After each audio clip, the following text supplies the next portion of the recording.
السلام علیکم رحمۃ اللہ وبرکاتہ۔ آج سے کچھ دن پہلے کی بات ہے، جب میں کلاس میں بیٹھا ہوا تھا، پوری کلاس تھی۔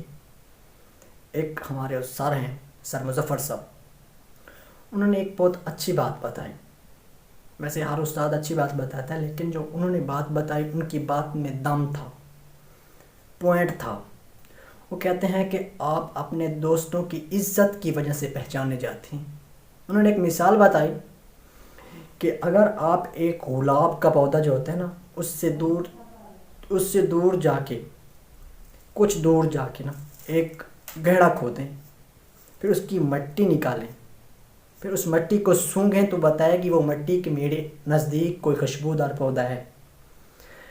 اس مٹی سے آپ کو پتہ چلے گا، اس مٹی کی خوشبو بتائے گی کہ اس کے آس پاس کوئی خوشبودار پودا ہے، گلاب کا پودا ہے۔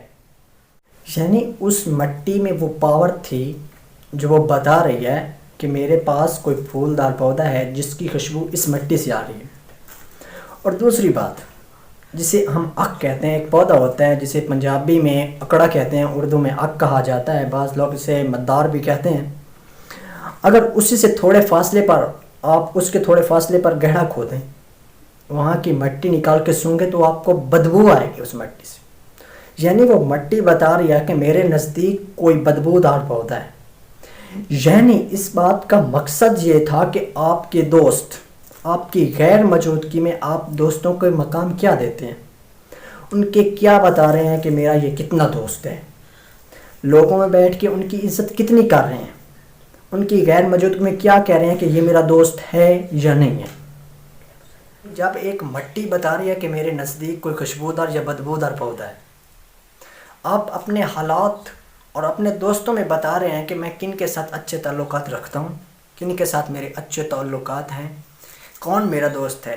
اگر آپ کا دوست آپ کی غیر موجودگی میں آپ کی عزت کرتا ہے، لوگوں کو بتاتا ہے بہت اچھا انسان ہے یہ، تو سمجھ لیجئے وہ گلاب کا پھول ہے۔ اگر وہی انسان آپ کی غیر موجودگی میں بھرے مجمع میں آپ کی بےعزتی کرتا ہے، آپ کو کہتا ہے، آپ کو برا بھلا کہتا ہے ان کے سامنے، تو سمجھ لیجئے یہ اک کا پودا ہے۔ یعنی آپ دوستوں کی وجہ سے پہچانے جاتے ہیں۔ آپ اپنے دوستوں کی قدر کیجیے، آپ خود کو پہچانیے ان حالات میں جہاں پہچاننا مشکل ہو۔ مٹی خوشبو دے سکتی ہے تو آپ بھی حالات کی خوشبو بن سکتے ہیں، آپ حالات سے خوشبو لے سکتے ہیں۔ فرض کریں آپ ایک لوہار کی دکان میں جاتے ہیں جہاں سے آپ نے کچھ بھی نہیں خریدنا، ویسے جانا ہے اچھے کپڑے پہن کے، وہاں پہ آپ کچھ بھی نہ خریدیں، جائیں گے وہاں آپ کے، پھر واپس آ جائیں کچھ دیر بعد، آپ دیکھیں گے کہ آپ کے کپڑوں پہ کوئی نہ کوئی داغ ضرور ہوگا، کہیں سے ہاتھ کالے یا کپڑے کالے ضرور ہوں گے۔ پھر یوں کرنا ہے کہ اور کپڑے پہننے ہیں اچھے خوبصورت، اور ایک عطر والی دکان میں جانا ہے، اپنے خریدنا نہیں ہے، بس جانا ہے اور واپس آ جانا ہے۔ جیسے آپ باہر نکلیں گے تو آپ نے کچھ خریدا نہیں ہے، لیکن آپ کے کپڑوں سے خوشبو آ رہی ہے۔ اس کا کیا مطلب ہے؟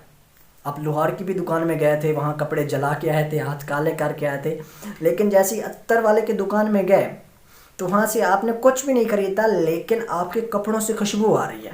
اگر لوہار کے پاس رہیں گے تو لوہاروں والا کام کرے گی، وہاں ہاتھ کالے ہوں گے، کپڑے جلیں گے۔ اور اگر عطر والے کے پاس رہو گے نا تو آپ کے جسم سے خوشبو آئے گی، آپ کے بالوں سے خوشبو آئے گی، آپ کے کپڑوں سے خوشبو آئے گی۔ اچھے لوگوں کی سنگت میں رہو گے تو اچھے بنو گے، اور بروں کی سنگت میں رہو گے تو برے بنو گے۔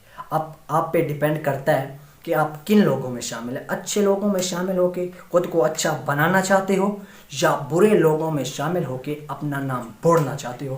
It is depend on you.